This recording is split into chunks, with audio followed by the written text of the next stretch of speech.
ಗೃಹ ಸಚಿವ ಪರಮ್ರ ಭೇಟಿಯಾಗಿದ್ದಾರೆ ಎಸ್ಐಟಿ ಮುಖ್ಯಸ್ಥ ಪ್ರಣವ್ ಮೊಹಾಂತಿ. ಗೃಹ ಸಚಿವ ಪರಮೇಶ್ವರನ್ನ ಭೇಟಿಯಾಗಿದ್ದಾರೆ. ಸದಾಶಿವನಗರದ ನಿವಾಸದಲ್ಲಿ ಭೇಟಿಯಾಗಿ ಮಾತುಕತೆ ನಡೆಸಿದ್ದಾರೆ. ಧರ್ಮಸ್ಥಳ ಕೇಸ್ನ ತನಿಖಾ ಮಾಹಿತಿಯನ್ನ ನೀಡಿದ್ದಾರೆ ಪ್ರಣವ್ ಮೊಹಾಂತಿ.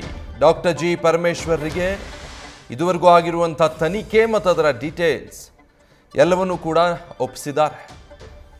ಈ ಹಿಂದೆಯೂ ಕೂಡ ಈ ಚಿನ್ನಯ್ಯನನ್ನ ಬೆಂಗಳೂರಿಗೆ ಸ್ಪಾಟ್ ಮಹಜರ್ಗೆ ಅಂತ ಕರ್ಕೊಂಡು ಬಂದ ಸಂದರ್ಭದಲ್ಲೂ ಕೂಡ ಗೃಹ ಸಚಿವರನ್ನ ಭೇಟಿಯಾಗಿದ್ದರು ಎಸ್ಐಟಿ ಮುಖ್ಯಸ್ಥ ಪ್ರಣವ್ ಮೊಹಾಂತಿ.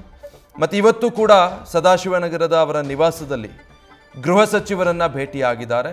ಪ್ರಕರಣ ಹೇಗಾಗ್ತಾ ಇದೆ, ಯಾವ ದಿಕ್ಕಲ್ಲಿ ಹೋಗ್ತಾ ಇದೆ, ತನಿಖೆಯಲ್ಲಿ ಏನೇನೆಲ್ಲ ಗೊತ್ತಾಗಿದೆ, ಎಲ್ಲ ವಿಚಾರಗಳಿಗೆ ಸಂಬಂಧಪಟ್ಟ ಹಾಗೆ ಗೃಹ ಸಚಿವರನ್ನ ಭೇಟಿಯಾಗಿ ಪ್ರಣವ್ ಮೊಹಾಂತಿ ಸಾಕಷ್ಟು ಮಾಹಿತಿಯನ್ನು ಈ ಧರ್ಮಸ್ಥಳದ ಪ್ರಕರಣಕ್ಕೆ ಸಂಬಂಧಪಟ್ಟ ಹಾಗೆ ಗೃಹ ಸಚಿವರ ಗಮನಕ್ಕೆ ತಂದಿದ್ದಾರೆ.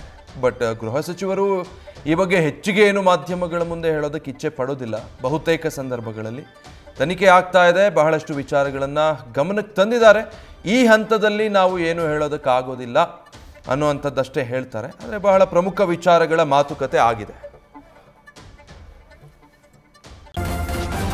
ನ್ಯೂಸ್ ಫಸ್ಟ್ ನಿರ್ಭೀತಿಯಿಂದ ನಿಮ್ಮ ಪರವಾಗಿ.